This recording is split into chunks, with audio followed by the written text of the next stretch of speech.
You've probably heard it a million times. Don't bottle up your feelings. But what if doing that did more than just, put you in a bad mood? What if it could actually hijack your brain's entire reward system? Today, we're cracking open the strange and fascinating case of emotional repression and dopamine. So let's get right to the heart of the mystery. Does the act of bottling things up, what we call repression, directly drain your brain's supply of dopamine, that so-called happiness chemical? I mean, it kind of feels like it should, right? It makes sense.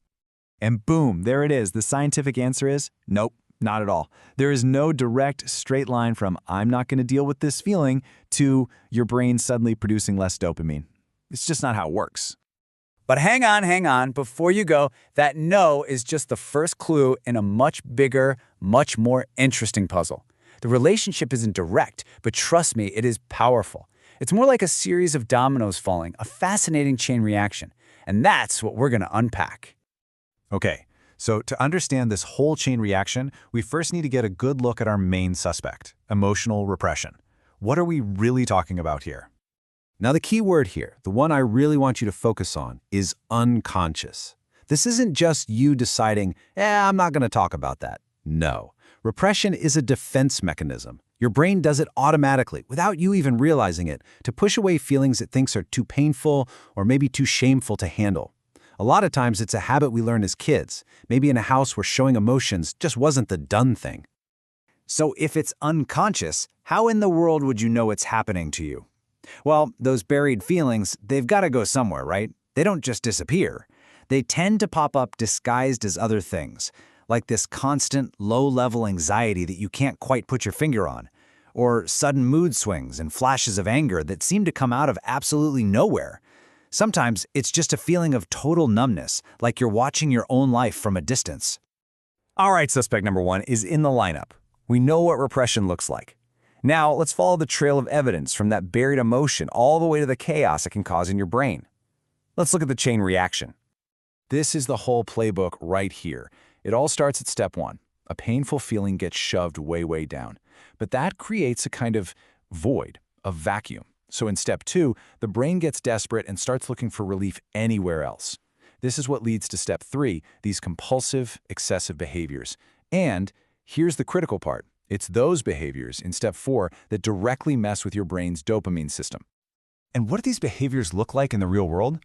Well, it's anything that gives you a quick, easy hit of distraction.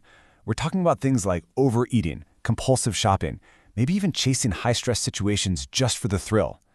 And then there's this fascinating one, emotional addiction.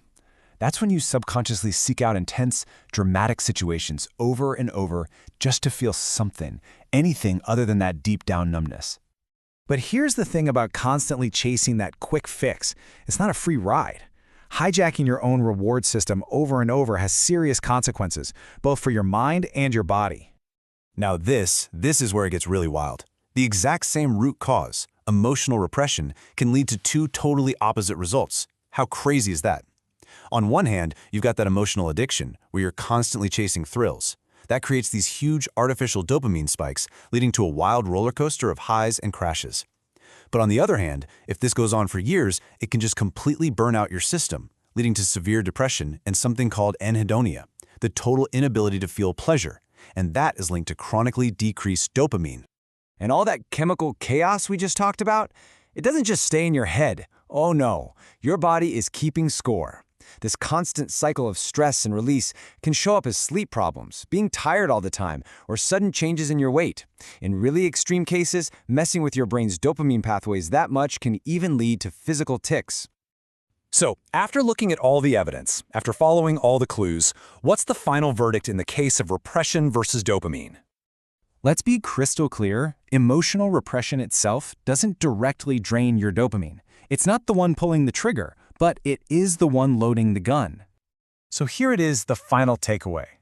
Repression is the setup, not the crime itself. It creates that psychological vacuum, that empty space inside, and it's the things we rush to fill that vacuum with.